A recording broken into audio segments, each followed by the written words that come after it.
अगर कभी कभी चलते हुए धंधे पे अचानक मुसीबत आ जाए तो आदमी बड़ा परेशान हो जाता है। उसे समझ में नहीं आता करे तो करे क्या। ऐसा लगता है चारों तरफ से मुसीबत का पहाड़ टूट पड़ा है। कुछ कुछ ऐसी हालत आजकल देश की मीडिया की हो गई है, खास तौर से टीवी चैनलों की हो गई है पिछले 2-3 दिनों से। ये जो गोदी मीडिया वाले चैनल हैं ना, ये भी दिन रात पानी पी पी के नुपुर शर्मा को कोस रहे हैं। कह रहे हैं कि हमें नहीं पता था कि ये आग इतनी ज्यादा भड़क जाएगी कि हमारी रोजी रोटी पर ही संकट खड़ा हो जाएगा। अंबानी भाई के चैनल और अंबानी भाई के मिलते जुलते जितने चैनल हैं वो बहुत परेशान है। उनका आधा टाइम तो दिन भर हिंदू मुसलमान करने में लगा रहता था। जो बुलाते हैं ना गेस्ट को, एक बाकायदा एक आदमी होता है, चैनलों में ड्यूटी होती है कि आप गेस्ट तय करेंगे, संपादक या मालिक तय बता देते हैं कि आज ये विषय है। थोड़ा थोड़ा हिंट भी दे देती है कि यार देखो ये दाढ़ी वाला जो है ना ये कस के बोलेगा, और ये जो तिलक वाला है ये भी कस के आग लगाएगा। तो दो ऐसे दाढ़ी वाले ढूंढ लो, दो ऐसे तिलक वाले ढूंढ लो जो एक दूसरे को गाली बके, एक दूसरे के धर्म के लिए खराब खराब बातें करें, एक दूसरे को गाली बके, तो अपनी टीआरपी बहुत बढ़िया आ जाएगी। और फिर एक आध नेता ऐसे ढूंढते हैं जो गाली भी बक सके, जो माँ बहन की गाली दे सके, और कोई ऐसे भी होते हैं जो एक दूसरे को थप्पड़ मार सके। तो ये नई मीडिया है। गणेश शंकर विद्यार्थी जी अगर ऊपर से देख रहे होंगे तो बहुत रो रहे होंगे या समझ नहीं पा रहे होंगे कि इस मीडिया की कभी उन्होंने कल्पना भी नहीं की होगी कि देश की मीडिया ऐसी हो जाएगी। अब जब नुपुर शर्मा जी ने अपने जहरीले भाषणों से एक धर्म विशेष को आपत्तिजनक बातें करी तो खाड़ी देशों में बवाल मच गया। और उन्होंने कहा कि ये सब नहीं चल सकता। एक तरह आप हमसे प्यार की बातें करते हैं, धंधे की बातें करते हैं, और एक तरफ ऐसी नफरत की बातें करते हैं, तो हम आपका बायकॉट कर रहे हैं। उन्होंने कहा हम भारतीयों को नौकरी में नहीं रखेंगे, भारतीयों को सामान का बायकॉट कर देंगे। अब जब ये इकट्ठी आग फैलने लगी तो भारत सरकार के हाथ पैर फूले। उन्हें ये कहा ये तो गड़बड़ है। तुरंत नुपुर शर्मा और नवीन जिंदल को बाहर का रास्ता दिखा दिया गया। और बीजेपी ने भी बड़ी कड़ी उसमें कहा कि हम धर्म निरपेक्ष हैं, हम सेकुलर हैं, हम ऐसी बातें नहीं करते। साथ ही साथ बीजेपी के प्रवक्ताओं को हिदायत दे दी गई कि अब आप हिंदू मुसलमान पर कुछ नहीं बोलेंगे, मतलब आग नहीं लगाएंगे। अब बीजेपी के प्रवक्ता तो चलो कोई बात नहीं है, हाईकमान ने जो कह दिया उन्हें वो करना है, कुछ दिन रुक जाएंगे, कुछ दिनों बाद जब माहौल ठंडा हो जाएगा फिर काम शुरू कर देंगे। लेकिन जो टीवी चैनल जिनकी रोजी रोटी ही हिंदू मुसलमान पे चलती थी, जिनकी रोजी रोटी ही आग लगाने पे चलती थी, वो बेचारे बड़े परेशान है। उन्हें समझ नहीं आ रहा करें तो क्या करें। शुरुआत करूंगा सुशील दुबे जी आपसे।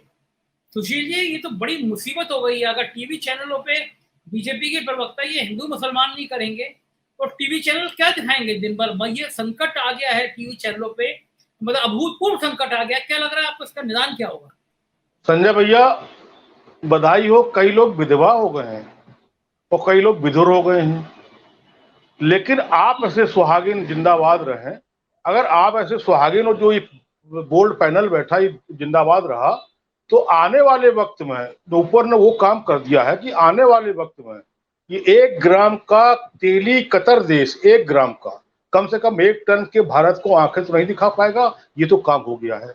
अब आइए आपके जवाब का, आपकी ओर सवाल का। संजय भैया, सीधी सीधी बात है कि वो कौन चावाड़ बंदूक लेके कहता निकालता है, चौवाड़ एक है वो तिलक लगाता है, एक वो चिल्ला चोट है वो महाराष्ट्र का, और मुझे ड्रग्स दो, मुझे दिन में भी कहता मुझे ड्रग्स दो, क्या नाम उसका देखिए उसे, मुझे अब तो उसको ड्रग्स दो ही कहता हूँ। वो अर्नव अर्नव अर्नव अर्नव आपने नाम नहीं बताया, मुझे याद आ गया। अर्नव, वो तिहाड़ी सुधीर, ये वो ये पार्लर से निकल के आने वाली अंजना, और ये का क्या क्या, और वो दीपक वो फुलटास होकर रात में डायलॉग देने वाला वो। अब एक नाम नहीं है संजय भैया। ये देश के राष्ट्रभक्त जो भगत सिंह टाइप के लोग हैं, और चैनल 18 से लेके और 19 से लेके 24 और 420 तक के चैनल विधवा हो गए, विधुर हो गए। अब कासिम भाई देखिए, बस बात ये है, देखिए रोटी इसमें कई लोग विधवा हुए, सुनिए और नाम सुनिए। असीमानंद, प्रज्ञा ठाकुर, वो साक्षी को मैं महाराज नहीं कहता, उसको मैं साक्षी जहरीला कहता हूँ, साक्षी, उमा जी, और वो चिन्मय, ऐसे एक नहीं किताब, वो पुष्पेन कुलश्रेष्ठ। अब इधर आइए साहब, सुबेब जमई, रहमानी, जिसका और नूपुर जी का आमना सामना हुआ, रहमानी, एक रशीदी है 1-1.5 फुट की टोपी काली लगा के आता है, उसमें बदबू आती है टोपी में, उसकी दाढ़ी टोपी दोनों बदबू आती है संजय भैया। वो जब बोलता है इस टाइप के, एक और है वो चश्मा लगा के, कई नाम वो शमीम भाई सैयद भाई बताएंगे। इस कांड ने पूरे इलेक्ट्रॉनिक चैनल की, पूरे लाइव मीडिया, ये लाइव उसकी जो आप बैठे हैं, इसको बाजा बजा दिया। एक जिसे कहें कि आम की चटनी बना दी है जिसमें पुदीना नहीं डाला।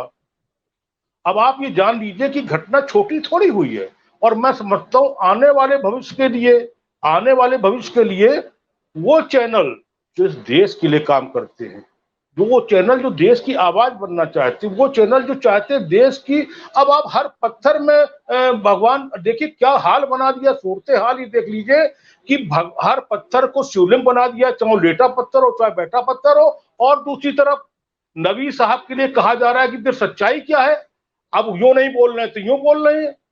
और उस जिसने, जिस कांड ने 16 साल के, 13 साल के, 14 साल के और मैक्सिमम 17 साल के हाथ पत्थर पहुंचा दिया हो, अगर उस कांड को ये मीडिया ने ये हाल कर दिया था, सूरत हाल, ईश्वर की कृपा है, खुदा का शुक्र है लाख लाख कि संजय शर्मा का 4 PM अभी जिंदाबाद है।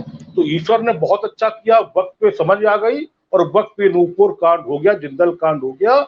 इसके बाद 28 नाम वो हो गए हैं, और मैंने 8-10 नाम बताए, 28 में 8 और जोड़ लो। अब बीजेपी के लोग, हार्ड कोर बीजेपी के लोग अगर ये कहें, जो खुद ये अपना वो स्क्रिप्ट भेजते थे इलेक्ट्रॉनिक मीडिया पे, वो ये कहे 28 लोगों को हिदायत दें कि खबरदार फ्रिंज। अब बताइए, बीजेपी के स्पोक्समैन फ्रिंज एलिमेंट हो गए, और फ्रिंज एलिमेंट को स्पोक्समैन नेशनल लेवल पर बनाया किसने? फिर एकदम से ये पलटी राजनीति का ये हिसाब किताब। तो तमाम बातें अभी आएंगी, लेकिन जो बात तो अब देखिए, हिंदू जगाते जगाते मुस्लिम कंट्री जाग गई। अब इनको कौन सुनाएगा मुस्लिम कंट्री को? किसकी हिम्मत है, किसकी हैसियत है? सुशील जी, मैं वहां सुशील जी ज्ञान बाकी का तो कुछ हुआ नहीं। एक चीज और बड़ी अच्छी हुई है संजय जी, एक चीज, सारे चैनलों पर ज्ञान वापी, मथुरा, ताजमहल, कुतुब मीनार, सारे चैनलों पर शिवलिंग ढूंढना बंद हो गया है, जल चढ़ाना बंद हो गया। ये बड़ी कृपा हुई। यही तो समस्या है। आप सुशील जी समझ नहीं रहे, टीवी चैनल वाले क्या करेंगे? जिसकी रोजी रोटी दिन भर ये थी, वो चैनलों से गायब हो गया। आप उनकी पीड़ा समझ नहीं रहे हैं। ये सुशील जी, विनोद जी को तो लग रहा है कि अभी भी तरकीबें हैं, आते रहेंगे टीवी चैनल, क्या लग रहा है? सही लग रहा है उनको, विनोद जी को बिल्कुल सही लग रहा है। देश के गद्दारों को, गोली मारो सालों को, तो हैदराबाद से आवाज आती है कि 2 घंटे के लिए पुलिस हटा लो, तो देख लेते हैं क्या होता है।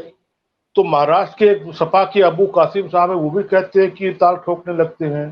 तो फिर बिहार से गिरिराज भाई कहते हैं कि वो 10 बच्चे पैदा करो, जो साक्षी एक बच्चा नहीं पैदा कर पाया वो कहता 12 बच्चे पैदा। इस टाइप के कितने हिंदू मुस्लिम पक्ष औरंगजेब बैठे हुए हैं, और फिर इनसे बचेंगे तो मालिक वर्सेस संपादक अर्णव गोस्वामी, मालिक वर्सेस संपादक दीपक चौरसिया, मालिक वर्सेस संपादक वो चौहान जो तिलक लिए रोज बंदूक और तोप लिए घूमता रहता है।